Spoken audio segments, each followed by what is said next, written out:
Hello, hello, hello, welcome back to Hunter Tune. Today I'm working on this EF Sedan. Has a B series swapped into it. I think it's a GSR. It is a B18C1. Has a ram horn and I think like a 35R turbo. Mishimoto intercooler, HKS blow off, Skunk 2 Pro Series intake manifold, AEM fuel rail, and I think it has a set of Bosch 2200s. I just pulled it into the shop and I'm gonna just start going through stuff and looking at stuff, seeing if anything needs to be addressed or if we can strap it down and start making some power. So this guy just bought a consultation off my website. I talked to him, gave him a time to drop the car off, and here it is. It's all dropped off.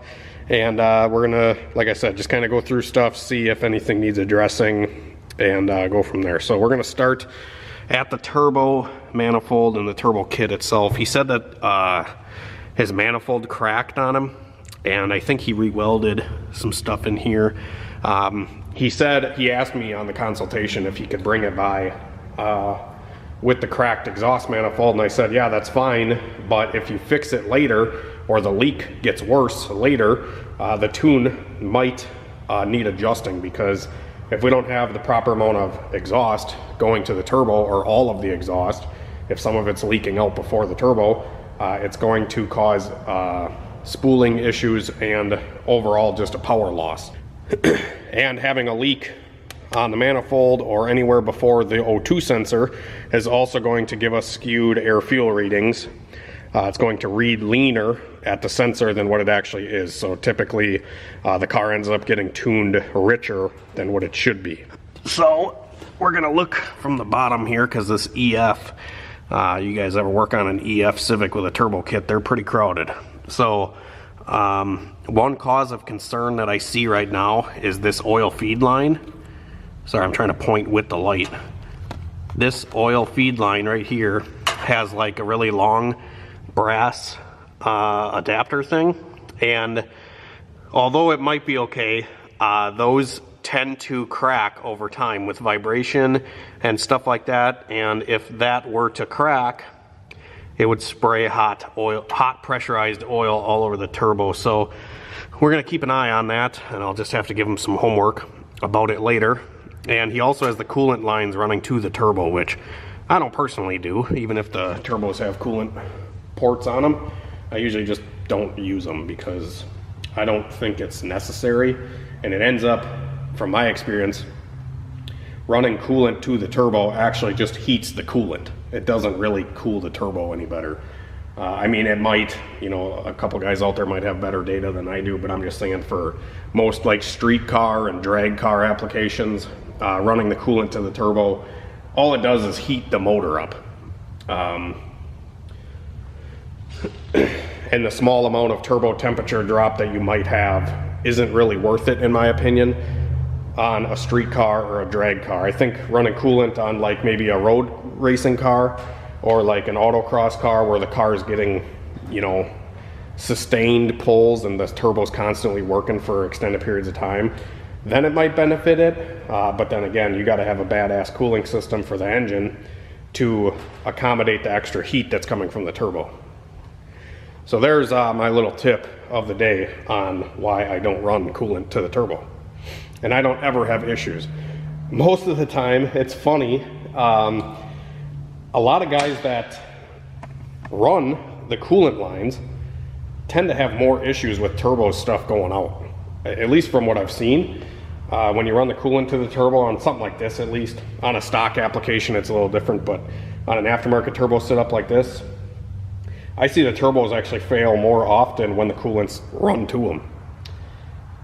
I don't know why that is, but it's just some weird data that I've accumulated over the years. So it looks like we have a notched distributor here, and it's missing the top bolt because they couldn't fit it. I don't know if the timing is way far back or something. They advanced it quite a bit. Another thing that I'm just gonna kind of point out is this is the fuel feed line. It's just hose clamped onto this fitting for the rail. I don't really like that. I'd rather have an AN fitting coming off of here going to this AN fitting that's going into the fuel filter. So that would be something that I would look into maybe fixing. We are gonna verify. These are Bosch 210s. They look like knockoffs, to be honest. I don't know if you guys can even tell on video, but I can tell just because I sell these things all the time. Right there, you can tell that the writing on the injector itself is, the writing just doesn't look genuine to me. I might post a picture of what the writing looks like on the ones I sell, which I know are genuine. A lot of times you can tell on the QR code of the box, or you know, the date codes and stuff like that on those Bosch injectors to know if you're getting real ones or not.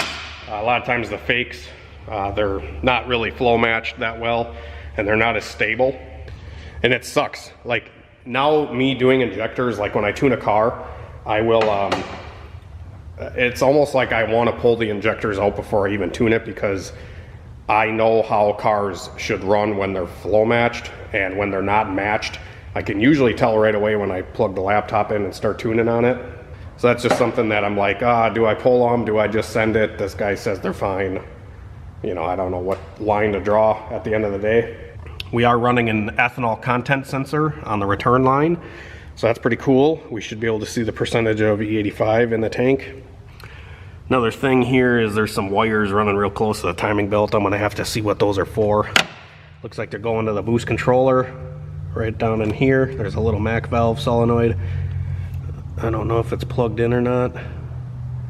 These little pins just popped out. Yeah, this isn't really even hooked up. Crap. You guys can see the pins are just kind of sitting there. And I can't really plug it back in. So I don't even know if this was plugged in or not. Yeah, so we're gonna have to address this boost controller wiring. Probably route it, I mean, at least route it on the other side of this hose, so it's not right next to the timing belt like that. And I did smell quite a bit of oil when I pulled it into the shop. It just smelled like burning oil. So I might pull this filter off the end of the turbo and see if we got any oil spitting out of the compressor housing.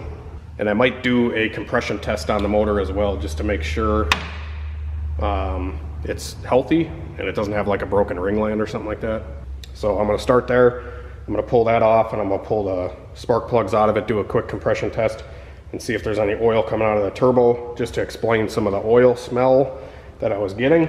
And I do this stuff a lot before I tune cars, because, you know, if I were to just tune this thing, or, you know, send it, and something were to break, or something, you know, the oil smoking or anything like that would get worse. You know, unfortunately in this industry, guys always blame the last guy to touch it kind of thing.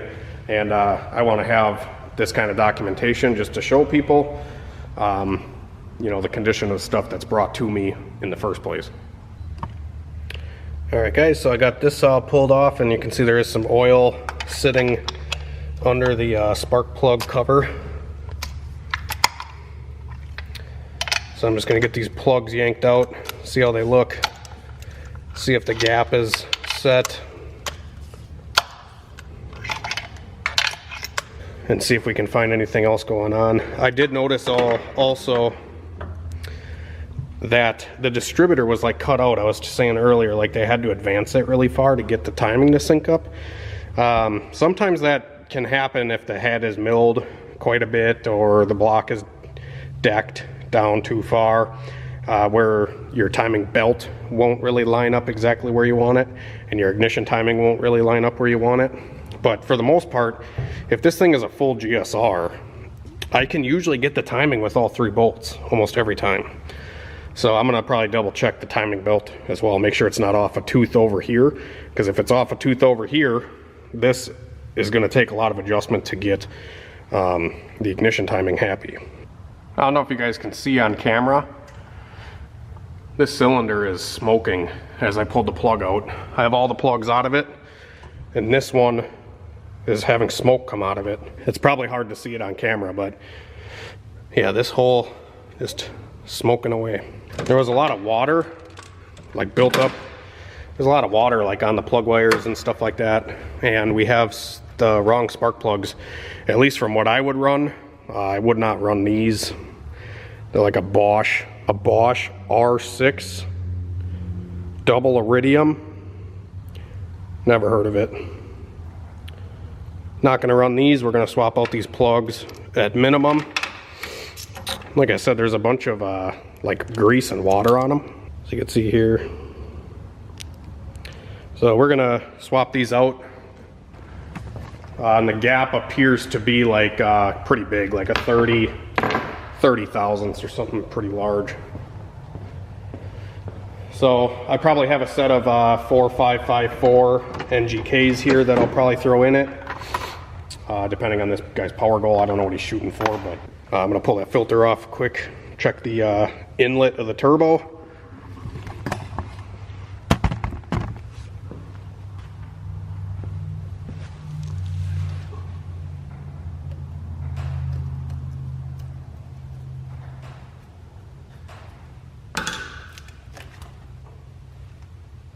This looks pretty clean.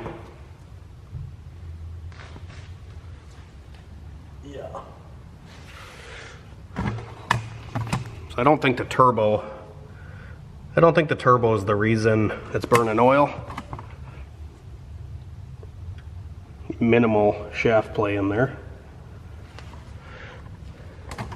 So next we're going to move on to compression test.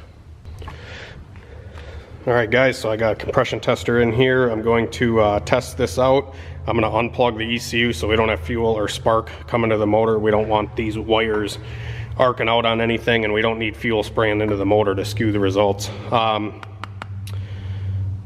I have recently gotten this from my grandpa. It's a Penske Racing compression tester, old school tool, and I'm very thankful for that, and I'm very thankful to him for giving it to me. Seems like all the compression testers and stuff that I've bought over the years, whether it's Harbor Freight or the parts store or whatever, the results always seem to be way off in left field, comparing testers and stuff like that. But sometimes these old school tools never die. They just ain't built like they used to be. Ain't that what they say?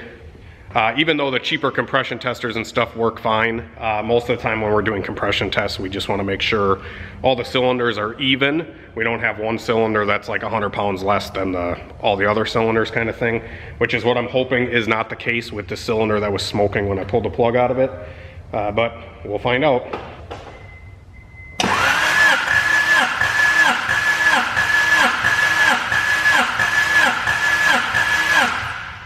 200 PSI on the first one. That's pretty good.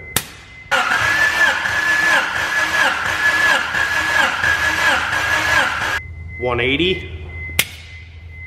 A little bit lower on that one.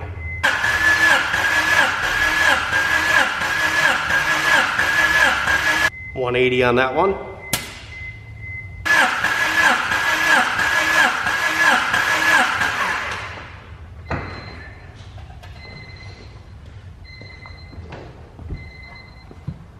And $190 on that one. So compression is good. It might have just been smoking from all the water and oil and stuff that's in the spark plug hole, because like I said, it was like really wet with like water and oil, and it was all over the spark plug wires and stuff too. So maybe just try to clean some of this up when we put the new plugs in. All right, so I just got the oil and stuff cleaned off of here. I got a fresh set of NGKs, V-Power baby. Got those put in, gapped at 18 thousandths. And I just cleaned up the spark plug wires and stuff as best I could. Got the water and oil and whatnot off of there. The oil and stuff could be coming from the valve cover grommets here under these bolts. So I might want to just double check those, make sure they're at least tight. If they're too loose or something like that, they can tend to spit oil out of these grommets and get the oil where I showed you guys. And when there's water and oil and all that kind of stuff on the wire and on the plug, it can cause some weird running issues. And he did complain that this thing had some weird running issues, hence why it's here.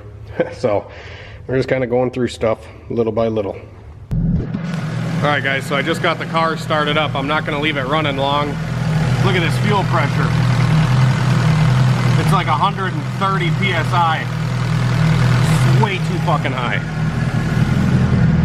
Let me turn that down. Wow. Wow. I don't know if you guys saw that. Holy shit, dude, it's still at 100. It's still at 100. This thing's gotta be hard as I, no, not really. I guess nothing's returning. Let's feel this hose over here. Yeah, there's definitely some pressure in there. Let's see here. So this is one of them adjustable regulators that goes onto the stock hat. So this like adjusts the stock regulator. I almost wonder if this regulator is like stuck or something. So I'm gonna adjust this down if I can. See if we can get that pressure a little lower. Unfortunately, I loosened this nut and I tried to back this out a little bit, but it appears to be stuck. So I think they probably tightened it down too far or something and crushed the diaphragm inside of there and probably stuck shut now. That's why the pressure's so high. At least that's what I'm thinking.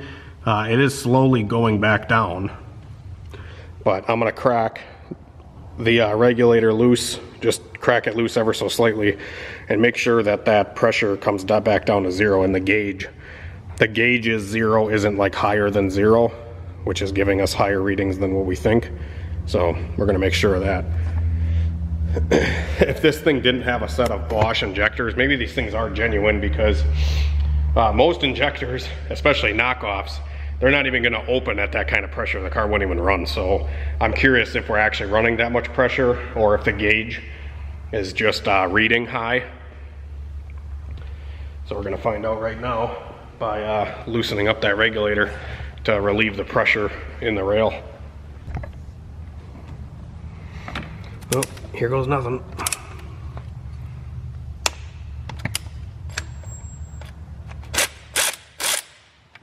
There's one bolt. Oh, it dropped down.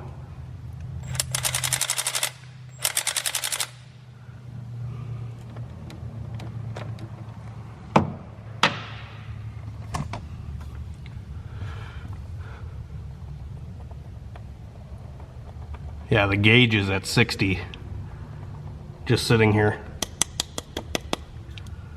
So that's not really gonna help us with setting base pressure, unfortunately. Maybe we can swap the gauge out. All right, guys, I just actually talked to the customer, and he was just informing me of some stuff that he wanted to fix, you know, and get addressed. He did mention the boost control wiring and stuff like that. So we're gonna just get a new solenoid on the way, or a new connector at least for the solenoid. And I did inform him about the fuel feed line over there and the turbo feed line. So I'm gonna order the right length fuel or oil feed line and the fitting for the turbo. And I'm also going to get I'm gonna make up an AN line for the fuel line over there. I'm gonna take the regulator home and the injectors as well. It does have Bosch 210s in it, but they did have the injector coloring wrong. So it went brown, yellow, blue, red, when it should go brown, red, blue, yellow. So they didn't have the injectors in the right spot, unless the connectors are at the wrong, or they're wired in differently, and they didn't pay attention to the coloring. So we'll have to double check that as well. But I did take the injectors out of it. He does want me to test them, and he actually might step down to a smaller injector because this is a stock GSR and it's a street car. He doesn't really want to shoot for like a ton of horsepower. He wants to keep it fairly reliable and keep it, you know, street friendly. So he actually might get a set of my injectors if these Bosch 210s are not very good or anything like that. They seem like they're okay, but we're gonna test them anyway, just to be sure. And a set of 210s on something that's, he's only shooting for like 350 horsepower. A set of 210s is kind of overkill. Although they could run good, I feel like, I feel like they could run better with a smaller injector in it. There's really no need to run a 210 unless you're over, you know, probably 700 horsepower. There's a lot smaller injectors that do better, in my opinion, for guys that drive all the time on the street. I usually only put 210s and stuff like that I'm really trying to make a lot of power with. Like my Mustang has 210s, and like a Honda over 700 horsepower, I would put a set of 210s in. But when your injectors are larger than the size of the engine, they just don't drive as good as a smaller injector. You can still get them to run pretty good, but it's not gonna run like complete factory. And I know there's probably gonna be guys in the comments that are like, oh, I got Bosch 210s in my street car and they run perfect all the time. Yeah, well, they don't have, you know, they're just running your injector at like a half of a duty cycle all the time isn't really the best. So I'd rather be able to utilize a wider spread of the injector, in my opinion. I feel like stuff just works better that way. Properly sized, you know, parts. All right, guys, so I came back to the house and I got the little EF Civic. I got his injectors sitting out here, and I'm just gonna put these in the machine and make sure that they are matched and they're not bad or anything like that, to make sure his drivability issues aren't coming from this. But there was like RTV on the O-ring here. I don't know if you can even see this. So there's like some RTV that they used maybe to seal it. So I'm gonna clean all that off for sure. And I'm gonna show you a comparison between these and the injectors that I have.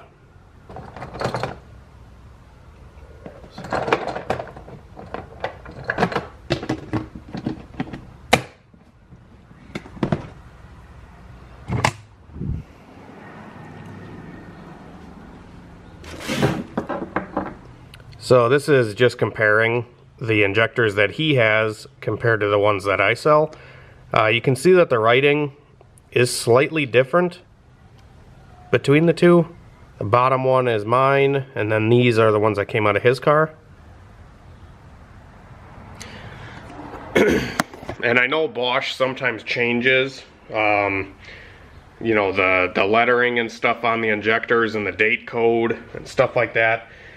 These are from 2018 and mine are from 2022. So we're just gonna throw his in the machine in the center 4, and then on the 2 outsides I'm gonna put 2 of mine in, and we'll kind of compare how mine are versus his, etc. So let's get to it. This is my new direct injection injector cleaner and tester.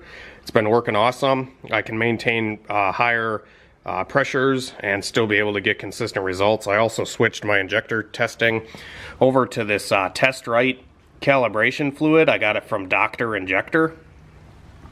He's a seller on eBay. It tends to not be corrosive like mineral spirits, which I've been using in this machine for quite some time.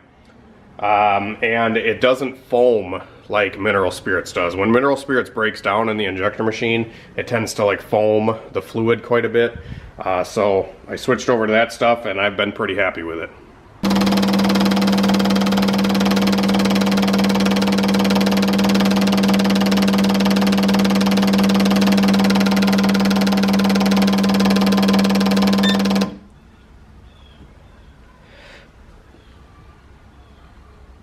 So these center 4 are his injectors, and then these two on the outside are 2 that I grabbed out of my batch. So you can see these center 3 are good. This one, a little low, about 5-6% low. So I really don't think that's causing his drivability issues, but you know, I might still talk with him and see if he wants to change injectors up or what he wants to do, because like I said, he just wants like 350 horsepower on this car, and it's a daily driver, so a set of thousands might work good for him. And I might do like a trade-in or something for him and see if we can, you know, knock off some of the price if he gives me these or something like that, so we'll see. Alright guys, so we're going to get some parts ordered for this thing. Like I said, the new oil line for sure. We're going to get the right fitting for the turbo and just kind of clean up some of the wiring and then we're going to put a set of Hunter Tune 1000s in it, and all that's going to be coming in an upcoming video. So be sure to subscribe, like this video, and if you guys are enjoying the content, please show your support. And then once we get all the parts in the mail, we're going to get back out to the shop, and we're going to actually be able to dyno tune this car and hopefully make some really good power. So I'm pretty excited for it, and should be able to get this little EF sedan up and ripping in no time. So have a great night and a better tomorrow, guys. We'll see you later.